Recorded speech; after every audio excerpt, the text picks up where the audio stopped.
Vamos a referirnos en esta sesión a un tema de gran actualidad, muy revelador, acerca de cómo van las cosas en las universidades, tanto públicas como privadas. Es un tema del que se hace referencia en la prensa a propósito de unas estadísticas, de unas encuestas, que, aunque referidas al año 2023, son de una enorme actualidad en relación con el grado de utilidad que tienen los estudios universitarios a la hora de encontrar trabajo. ¿Por qué? Porque hay muchas personas que estudian una carrera y trabajan en algo que nada tiene que ver con la carrera que han estudiado. Esto supone, naturalmente, un enorme derroche de recursos humanos y también de recursos económicos, porque no tiene sentido pasar 4 años clave de la vida, como mínimo, para después desempeñar una actividad laboral que no guarda relación o que no tiene mucho o incluso nada que ver con los estudios que se han llevado a cabo en una institución tan cara como es la universidad, sea una universidad pública, sea una universidad privada. Claro, me hago eco de esta noticia que aparece en el diario El Mundo, elaborada por Olga San Martín, con mucha profesionalidad y con mucho acierto, y que presenta como titular lo siguiente. Esto es un titular muy claro para cualquier estudiante de periodismo. Esto resulta de gran utilidad, de gran vislumbre. La mitad de los jóvenes graduados en Derecho, en Administración o Dirección de Empresas, ADE, en abreviatura ADE, o Economía, trabaja en empleos para los que no hubiera hecho falta estudiar una carrera.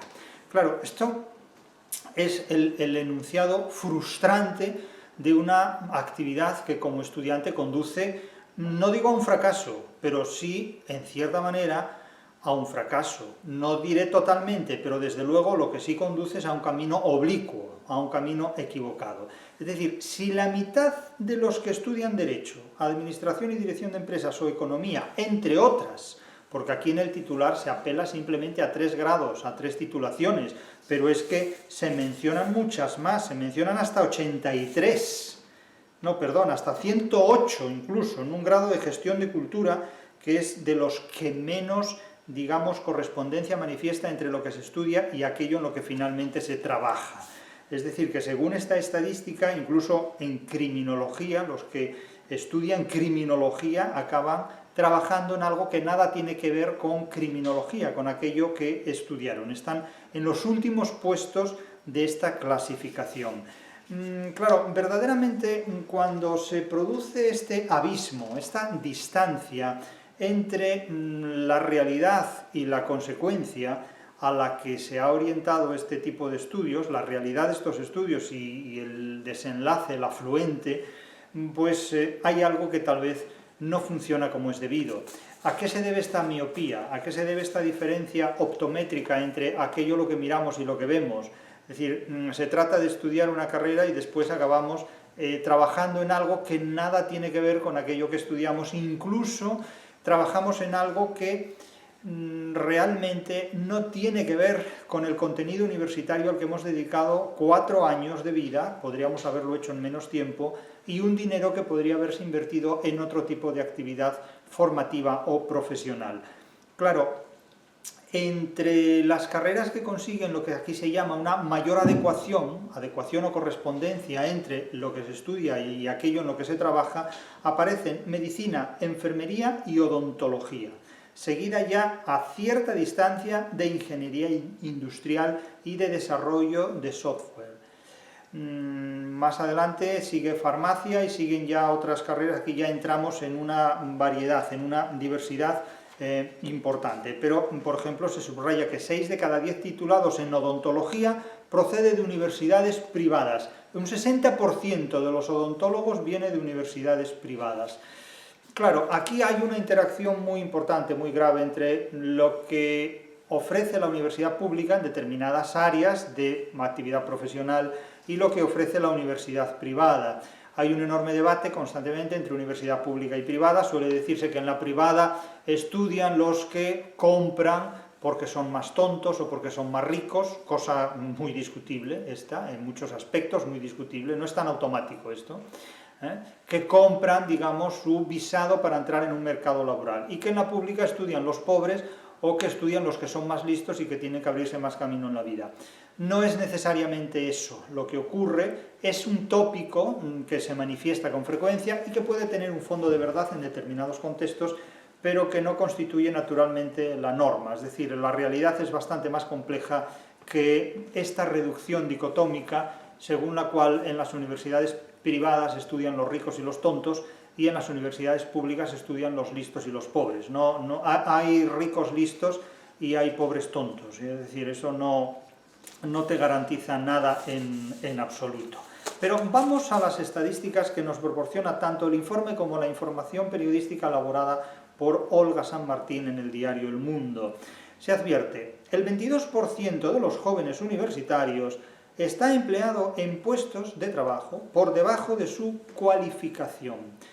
El 22% no es una cifra muy alta, pero en sí misma no es muy alta, pero verdaderamente, o sea, algo más de 2 de cada 10 chavales trabajan en algo que no tiene que ver exactamente con lo que estudiaron y que incluso está por debajo de los resultados que supuestamente han dado como estudiantes universitarios. Bien, aquí lo que no se considera es que en muchos casos los expedientes académicos de las universidades están muy inflados, están sobrevalorados. Entonces, ¿qué ocurre? Que a lo mejor, no es que estos chavales trabajen en puestos que están por debajo de su cualificación, sino que a lo mejor es que la universidad los ha sobrecualificado en relación a lo que realmente valen. Claro, es que aquí podemos ver la posición del alumno o la posición del trabajador. Podemos decir, este trabajador tiene una carrera universitaria y sin embargo desempeña un trabajo que está por debajo de la cualificación que acredita el título universitario que posee. Pero también podemos decir, este trabajador cuando estudió en la universidad fue sobrecualificado por la institución académica y en realidad sus capacidades, sus competencias o como se gusta decir ahora, sus habilidades están muy por debajo de lo que exige el mercado laboral. Claro, si tomamos como punto de vista el título universitario, decimos, esta persona está sobrecualificada para el trabajo que desarrolla, pero si tomamos como referencia la formación que tiene la persona, podemos decir, esta persona ha sido sobrecualificada por la universidad y ajustada a sus capacidades laborales por la realidad mercantil. Claro, la pregunta es, ¿sobreestima la universidad como institución académica a sus clientes, a sus universitarios? Porque yo, que llevo 30 años en la universidad pública y he trabajado, además de en la universidad pública, puntualmente en otras universidades, en algún caso privada, observo perfectamente cómo las universidades cuidan enormemente a sus clientes. Y aquí hablo tanto de clientes de la universidad pública como clientes de la universidad privada. ¿Y qué ocurre? Que hoy día la universidad pública cuida a sus clientes tanto más o mejor que la universidad privada. No mirando quizás a su cartera o al presupuesto económico de quien subvenciona una matrícula en una universidad privada, sino mirando a su permanencia. Tengas en cuenta que la universidad pública ha suprimido todo aquello que puede conducir a su cliente, es decir, a su estudiante, al fracaso académico.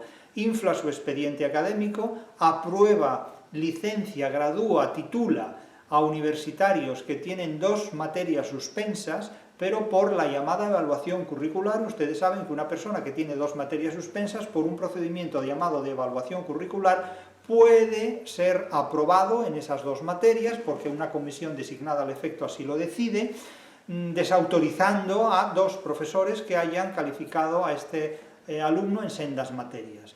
De tal manera que hayan suspendido con una calificación de suspenso a este alumno en sendas materias. De tal manera que, insisto, podemos decir, bueno, es que en la universidad privada se compran los aprobados y los tontos aprueban fácilmente. Miren, miren cómo funciona la universidad pública y verán que muchas personas que trabajan muy poco y que estudian muy poco, al final obtienen unas grandes calificaciones académicas porque a la universidad pública tampoco le interesa perder clientes y tampoco le interesa de ninguna manera aparecer en índices o en clasificaciones que revelen una gran estadística, estocásticamente hablando, de un fracaso académico. Entonces aquí cada institución maquilla y presenta sus resultados de la manera que más conviene a la publicidad mercantil del momento. Por lo tanto, no hablemos siempre mal sistemáticamente de la universidad privada por esta o aquella otra razón, y olvidemos también que la universidad pública es también susceptible de incurrir en errores, excesos y maquillaje que de alguna manera se orienta naturalmente a preservar su prevalencia o su persistencia en la vorágine del mercado actual y del mundo contemporáneo. Es decir, que el que sea inocente que tire la primera piedra, pero mucho cuidado con trabajar en la pública y meterse con la privada, o trabajar en la privada y meterse con la pública, porque arrieritos somos y en el camino nos encontramos todos. Entonces conviene ser muy prudente a la hora de ejercer crítica y desautorización respecto al trabajo del vecino. Lo cierto es que las universidades, sean públicas o sean privadas, se surten de una demografía decreciente, se surten de un público cada vez menos abundante y menos numeroso. Hay una enorme disputa por captar al cliente, por captar al alumnado y por prometerle lo que no se le puede ofrecer fácilmente. La universidad lo que puede ofrecer son buenas calificaciones, son expedientes académicos óptimos en muchos casos y falsos también en muchos casos. Pero la universidad lo que no te puede garantizar es un éxito laboral y es un éxito profesional. Puede hacer creer que lo vas a conseguir, pero no te lo va a asegurar de ninguna manera. Y puedes verte traicionado por una institución académica que, cuando eras estudiante, te daba unas grandes calificaciones, y cuando te has soltado a torear en el mercado laboral, has caído en el primer embiste, o no has logrado superar el primer asalto en el ranking del boxeo de la realidad. Es decir, no podemos confundir la universidad con el mundo del trabajo. Una cosa es estudiar y otra cosa es trabajar. Y yo cada día estoy más convencido de que ya son las empresas las que realmente forman a sus recursos humanos, son las empresas las que forman a su personal. Las universidades simplemente expiden títulos para que el ser humano acceda a un mercado laboral. Si uno no estudia por su cuenta, no podrá encontrar nunca el éxito laboral que pretende. El éxito de la universidad es un autodidactismo encubierto. Lo he dicho muchas veces, lo he dicho ya cuando era estudiante universitario, y no he hecho más que confirmarlo durante los más de 30 últimos años en que llevo ejerciendo una actividad profesional. Prosigo con la cita otra cita de Olga San Martín, de este reportaje periodístico. 4 años después de obtener el título, muchos de estos jóvenes desempeñan trabajos auxiliares, manuales o de servicios, para los que no hubiera hecho falta estudiar una carrera. Esto es un derroche biológico, es un derroche de años de vida, de días, de horas, de meses de vida, de estudio, y desde luego es un derroche económico, porque ¿quién paga esto? He dicho muchas veces que los errores cuestan caros a quien los paga, no a quien los comete. ¿Quién paga estos errores, en definitiva? Pues el propio sujeto, que estudiando una cosa tiene que trabajar en otra, y una institución que de alguna manera sobrecalifica, sobreestima a un individuo, que después el mercado no es que lo subestime, es que lo sitúa en el punto que lo corresponde, porque el fiel de la balanza no está en la universidad, está en la realidad del mercado. Y el mercado es una institución con la que tenemos que contar, y no solo para desautorizarla. Hay muchas personas que cuando yo hablo del mercado consideran que hablo negativamente del mercado y me dicen: ¿y entonces qué quiere usted? ¿Un mundo sin mercado? Mire, yo no hablo para querer un mundo de una manera o de otra manera, yo hablo para interpretar el mundo al que nos enfrentamos. Es decir, no hablo para utopistas, no hablo para las personas que desean un mundo a la carta, hablo para las personas que deseen sobrevivir en el siglo XXI, en definitiva, en mejores circunstancias que aquellas otras que por pecar de idealistas no conocen la realidad a la que se enfrentan y creen que valen tanto como las calificaciones que les proporciona un determinado profesor en una determinada materia. Pero lo que realmente te califica es la realidad a la que te enfrentas, no la universidad en la que estudias, sea pública o sea privada, en definitiva. Se dice que el subempleo de los graduados se ha reducido en los últimos años, en 2020 era del 25%, pero se ha cronificado en los estudios de artes y humanidades, y también es persistente en ciencias sociales y jurídicas. Es decir, que todo lo que tiene que ver con los ámbitos de las letras, de las humanidades, lenguas, literaturas, filosofías, este tipo de cosas, y algo menos ciencias sociales y jurídicas, se estanca, ahí no se mueven las cosas. Yo he dicho muchas veces, y la gente se lo toma a chiste, pero se pueden tomar a chiste lo que quieran, pero la realidad carece de sentido del humor. Solo poseen sentido del humor las personas extremadamente inteligentes y las personas extremadamente estultas, que se ríen porque creen que de esta manera hacen amigos y en realidad es una manera de proteger la propia timidez. Entonces, donde hay risa, inteligencia y libertad, pero también hay mucha estulticia, de ahí lo del no saber de qué reírse. Pero la gente se toma a chiste muchas veces afirmaciones tales como las que dicen, y esto lo he dicho yo en numerosas ocasiones, que la filosofía y la literatura atrae a los psicópatas. Atrae a los psicópatas de una manera, pero singularmente magnética, es decir, allí donde alguien dice que va a hablar de literatura, automáticamente hacen acto de aparición más de media docena de zumbados y de alterados emocionales que tratan de encontrar una solución a los problemas del mundo leyendo obras literarias, o que tratan de encontrar una solución a los problemas políticos leyendo obras de filosofía, lo cual, vamos, es la mayor paradoja que puede haber en el mundo, porque en realidad lo único que se hace leyendo obras de filosofía y leyendo obras de literatura es incrementar los problemas del mundo, porque el mundo no tiene soluciones literarias, la realidad no funciona con soluciones literarias, ni con soluciones filosóficas, la realidad funciona con soluciones racionales. Otra cosa es que la filosofía y la literatura, debidamente interpretadas, puedan conducirnos a tales o cuales soluciones racionales, pero también pueden conducirnos a muchas soluciones absolutamente irracionales. Y en este punto la filosofía ha dado muestras de conducirnos a soluciones absolutamente irracionales por la mano y la obra de infinitos escritores que bajo la etiqueta de filosofía no han escrito más que aberraciones, desde la República de Platón hasta la genealogía de la moral de Nietzsche, o la biografía de Dios, llamado Espíritu Absoluto, por parte de Hegel o del propio Spinoza, dándole vuelta siempre a la sustancia pura, que no sabremos si la habrá encontrado o no en el más allá. En definitiva, cuando muere allá por 1600 casi 70 o por ahí.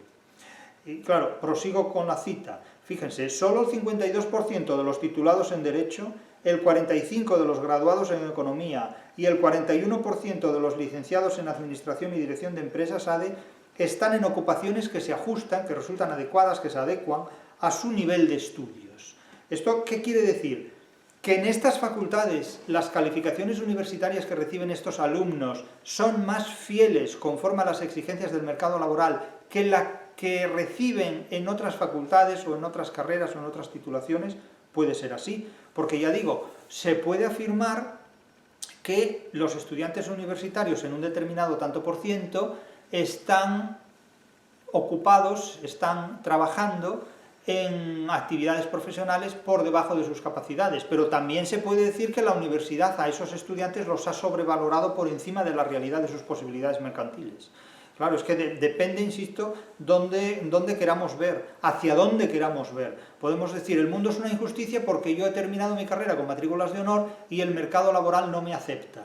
Pero también podríamos decir, mira, es que no es que hayas terminado tu carrera con matrículas de honor, es que has tenido profesores que no han sabido evaluarte y que te han sobrevalorado porque tú no das ni siquiera para pasar el primer año de carrera. Y sin embargo, has llegado a titularte sin saber leer y escribir correctamente y te pones a hablar del Quijote. Entonces hay mucha gente a la que le ocurre eso, que cree que por saber leer y escribir puede interpretar el Quijote. Del mismo modo que hay personas que por saber el nombre de las 7 notas musicales creen que pueden interpretar la 8ª sinfonía de Gustav Mahler. Claro, es que no basta saber solfear para interpretar a Beethoven, y no basta saber leer y escribir para interpretar el Quijote. Ahora, que alguien pueda hacer esto, o simplemente que alguien ha oído un vídeo mío una vez y dice, pues voy a interpretar la crítica de la razón literaria. Sí, tú lo que vas a interpretar es el papel de payaso en el medio donde te manifiestes, evidentemente, pero no vas a llegar, vamos, si no sabes lo que es un pentasílabo adónico, ¿qué coño vas a saber lo que es la crítica de la razón literaria? Pero bueno, da lo mismo, es la ilusión de suponerse que uno dice, bueno, pues yo he terminado la carrera y he sacado tantos sobresalientes y matrículas y luego resulta que voy al mercado laboral y no soy capaz de hacer nada. Miren, cuando yo estudié la carrera había mucha gente que sacaba notables, matrículas sobresalientes y que eran listísimos. Yo he conocido a una persona de la que se decía que era el Gadamer español, y el pobre Gadamer español acabó en ninguna parte. Entonces, claro, resulta realmente sorprendente que se hagan este tipo de atribuciones y este tipo de apuestas en un mundo tan microcósmico, tan pequeño como es la universidad, porque en realidad lo que de ahí sale posteriormente es algo que puede resultar absolutamente grotesco. Insisto, no por haber leído la obra de un filósofo se es filósofo, no por haber llevado a alguien en tu coche a su casa se es taxista.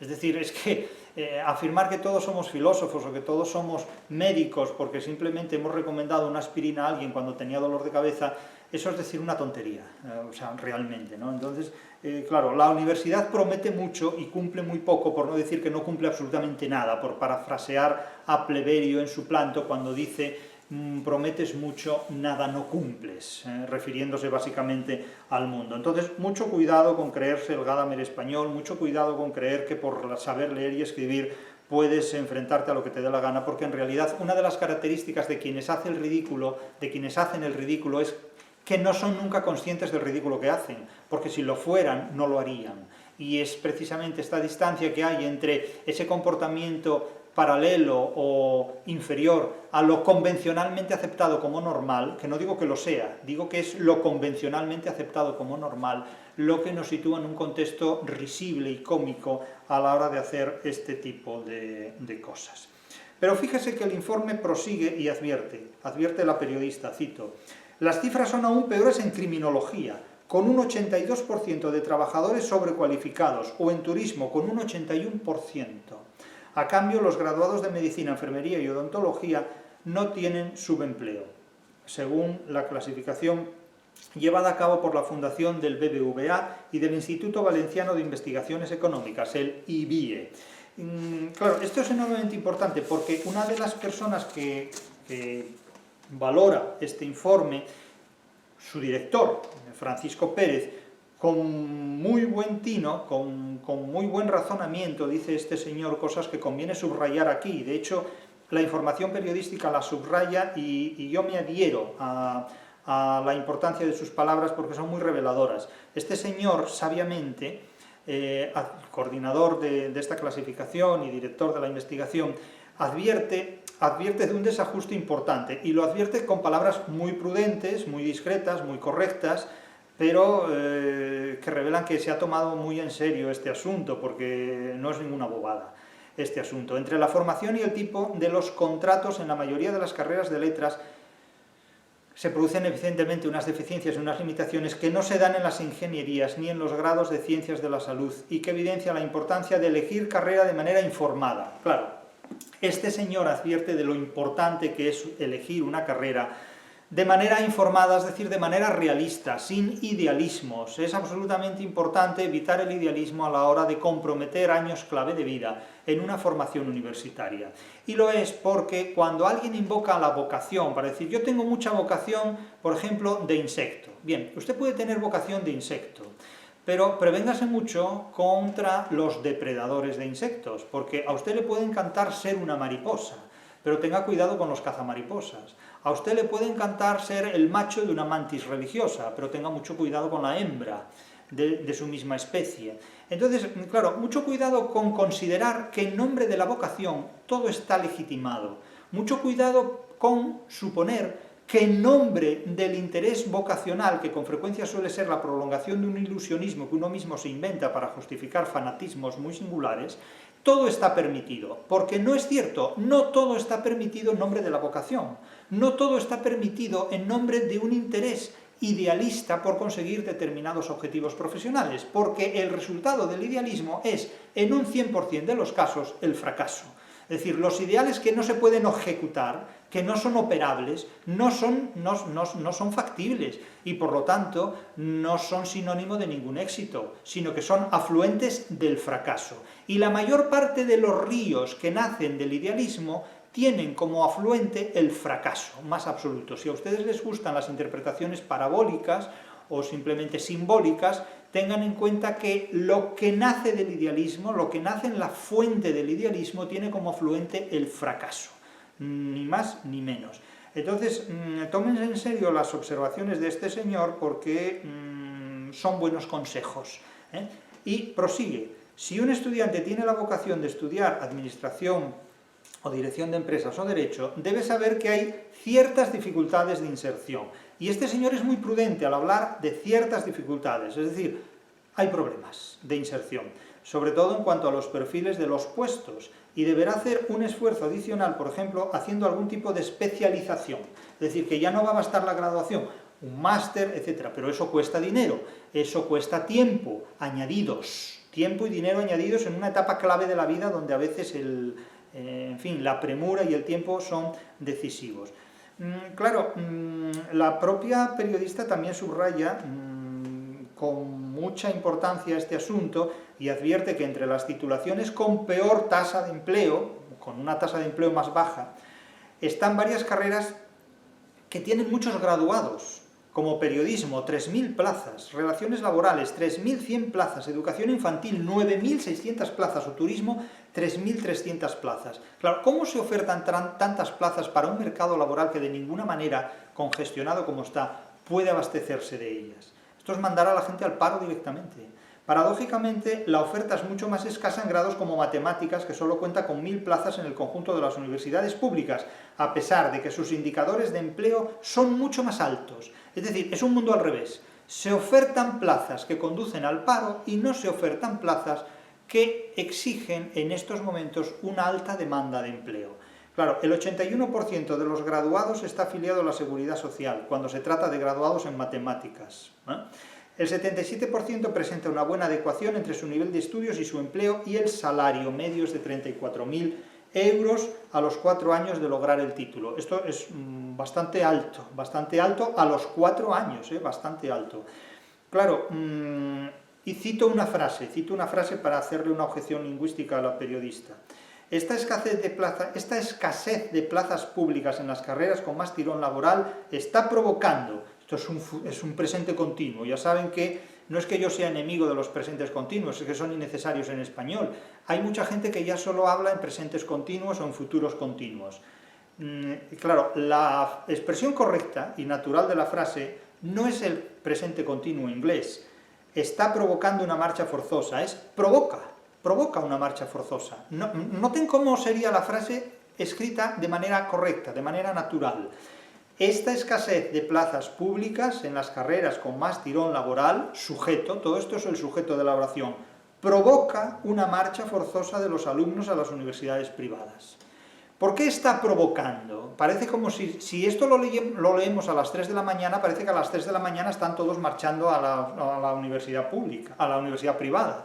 No, provoca, es decir, hay una tendencia enorme a escribir en inglés usando palabras españolas, una sintaxis inglesa en español, que en el caso del periodismo es galopante, pero también en el caso de mucha gente que son profesores de español. Hay muchos profesores del Instituto Cervantes que hablan en presentes continuos ingleses enseñando español. Y no hablemos ya de cuando alguien escribe una carta y dice, querido amigo, coma, en lugar de poner 2 puntos. El dear friend, coma, es inglés. Querido amigo, coma, es en inglés. Las cartas en español toda la vida se escribieron querido, en las lenguas romances, en definitiva, en español, en gallego, en catalán, en las lenguas románicas. Siempre se escribían querido amigo, 2 puntos y lo que haya que decir. Pero no se pone coma, hombre. Eso es escribir en inglés sin ser consciente de ello. Bien, al margen de esto, nadie está libre de cometer un error sintáctico ni ortográfico, pero lo advierto, para ser conscientes de ello. La clasificación, se habla de ranking, clasificación, no hace falta hablar de ranking, es clasificación. La clasificación constata que el 61% de los graduados en odontología procede ya de campus privados. 6 de cada 10 odontólogos vienen de universidades privadas. Claro, aquí hay evidentemente una realidad que no se puede ignorar. Y es que las universidades privadas tienen un olfato hacia el mercado mucho más ligero, mucho más rápido, mucho más inmediato que el de las universidades públicas. Este grado, el de odontología, es uno de los 3 con mejor grado de empleo, junto con medicina y enfermería, y solo ofrece 1.500 plazas públicas, Y se pregunta a la periodista, ¿no se podría habilitar más plaza pública? ¿No se podrían habilitar más plazas en las universidades públicas? Pues, ¿qué hacen los rectores? ¿Qué hacen los vicerrectores de profesorado? Pues no sé decirles. Vuelvo a citar a Francisco Pérez, el director de investigación del instituto que ha promovido, que ha ejecutado esta estadística. Dice este señor sabiamente: hay que distinguir entre las instituciones universitarias que no se adaptan y las que se adaptan, pero al ritmo al que son capaces de adaptarse. Esta es una precisión muy oportuna, muy inteligentemente bien hecha. Una facultad de matemáticas no puede doblar su capacidad en un par de años, pero hay que atender a la demanda en un horizonte más largo, de la misma manera que hay que tener en cuenta la capacidad del mercado para absorber a los titulados en otras titulaciones con menor inserción. Y bueno, una facultad de matemáticas no puede doblar su capacidad en un par de años. ¿Por qué? Pues porque los recursos humanos que trabajan en esa facultad no son capaces de hacerlo en condiciones normales. Si los presionaran mucho, seguramente serían capaces de hacerlo. Pero los recursos humanos de los que disponemos son los que son y tampoco dan para más. O sea, no estamos para fiestas ni verbenas, ¿eh? O sea, la estadística sostiene que los graduados de un mismo campo de estudio de las universidades públicas y privadas no se diferencian significativamente en sus resultados de inserción laboral. Es decir, tampoco hay una gran diferencia entre lo público y lo privado, porque la solución no está en la institución, está en la persona. Y eso ya relativiza mucho casi todas estas cosas. Sea como sea, la estadística que aquí se publica no puede ignorarse. Y hay que advertir que el grado de empleabilidad de humanidades, filosofía, lengua inglesa, lenguas modernas, traducción e interpretación y política y gestión pública están a la par y están prácticamente oscilando entre el 42%, el más bajo, de política y gestión pública, y el de traducción e interpretación, lenguas modernas, humanidades, filosofía del 56%, que ya me dirán ustedes dónde se colocan los filósofos, y de lengua inglesa, que sería el más alto dentro de esta franja, del 58%. ¿Y dónde se colocan los intérpretes y traductores, con tanta maquinaria y tanta traducción a través de la inteligencia artificial? ¿Cómo se impone día tras día? ¿A dónde irá el buey que no are?, dice un proverbio de la Celestina. ¿A dónde irán los traductores con tanta competencia llevada a cabo por la inteligencia artificial? ¿A dónde irán todos estos estudiosos de lenguas extranjeras con este desarrollo que a través de los dispositivos de la inteligencia artificial despliega Internet? Pues no sé a dónde iremos a parar muchos de los que nos dedicamos a esto. Probablemente al mismo sitio al que van a parar los que se dedican a interpretar la literatura. ¿A quién le interesa la literatura? No le interesa a nadie, porque la literatura es una exigencia de inteligencia que ni los sofistas ni el mercado están muy interesados en promover, indudablemente. De hecho, una de las razones por las cuales la filosofía persiste hasta nuestros días es porque la filosofía se apoya en tres actividades que con la literatura casan muy mal. La filosofía tiene muchos aliados en el terreno de la religión, los ha tenido desde siempre con la teología, tiene muchos aliados en el terreno de las ideologías políticas, con los sofistas. La filosofía tiene una pervivencia asegurada. No sé por qué la filosofía se lleva tan mal con la sofística, cuando la filosofía es una forma excéntrica de ejercer la sofística. Y la filosofía tiene también mucho apoyo entre todos los que se dedican a la autoayuda y al asesoramiento emocional. Es decir, que la filosofía tiene la supervivencia asegurada, ocurra lo que ocurra, porque siempre habrá gente que tenga creencias religiosas, siempre habrá gente que tenga creencias políticas e ideológicas, y siempre habrá gente que tenga creencias emocionales susceptibles de manipular filosóficamente. Es decir, que la filosofía siempre pulsará los botones de la religión, de la ideología política y de las emociones personales. Algo que la literatura combate. La literatura ha combatido siempre creencias religiosas, creencias políticas y estadios emocionales, a los que ha enfrentado siempre con estadios intelectuales. Entonces, la filosofía y la literatura circulan por los mismos terrenos, pero con movimientos opuestos completamente. De hecho, literatura y filosofía son absolutamente irreconciliables. Podemos hablar de la filosofía de los poetas y disgustaríamos a muchos filósofos, y podemos hablar de la poesía de los filósofos, que resultaría incomprensible para todos los filósofos, porque para ellos la literatura es algo así como la puta de todas las camas, para los filósofos. cuando, por ejemplo, para la literatura la filosofía es simplemente una forma de fantasear porque se ha perdido de vista la realidad. Claro, son posturas irreconciliables realmente. Por eso lo más curioso del mundo son los poetas que escriben filosofía y creen que escriben filosofía cuando en realidad lo que escriben es poesía, como el caso de Nietzsche, como el caso de Freud, o los filósofos que escriben poesía. En realidad son todos, porque la poesía es filosofía en verso, y en algunos casos ni a verso llega, siquiera. Quiero decir que podríamos estar hablando de estos temas hasta el infinito, pero además a los filósofos les parece muy mal cuando se les habla en estos términos porque se sienten desautorizados y en realidad deberían sentirse halagados de que la literatura les prestara atención y les dejara una silla en sus espacios, en los espacios de la literatura, porque, hombre, ser capaz de construir ficciones y de seducir con ellas a la gente es en definitiva el secreto de la literatura.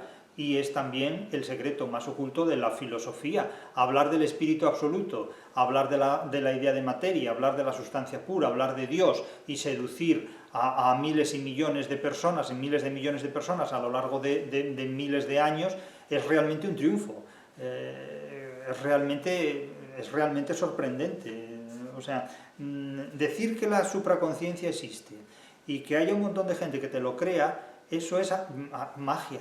O sea, realmente es mágico. Es como el retablo de las maravillas de Cervantes, cuando Chirinos y Chanfalla, dos pícaros, dicen que van a representar una obra de teatro que solo podrán ver aquellas personas que son de sangre pura cristiana y que son legítimos hijos de sus padres. Entonces, claro, todo el mundo va a ver aquel retablo porque nadie se lo quiere perder. En el retablo no hay absolutamente nada que ver. No hay nada que ver, realmente nada que ver, ¿verdad?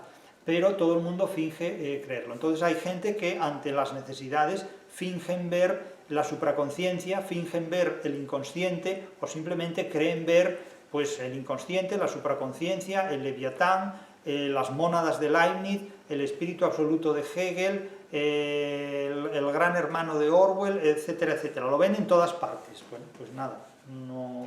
Esto asegura la supervivencia de este tipo de actividades sofísticas. Y concluimos con un ecumen, podríamos decir.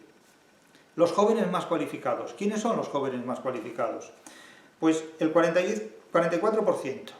El estudio recalca que la tasa de paro de los jóvenes universitarios ha bajado del 19% en 2020 al 12% en 2024.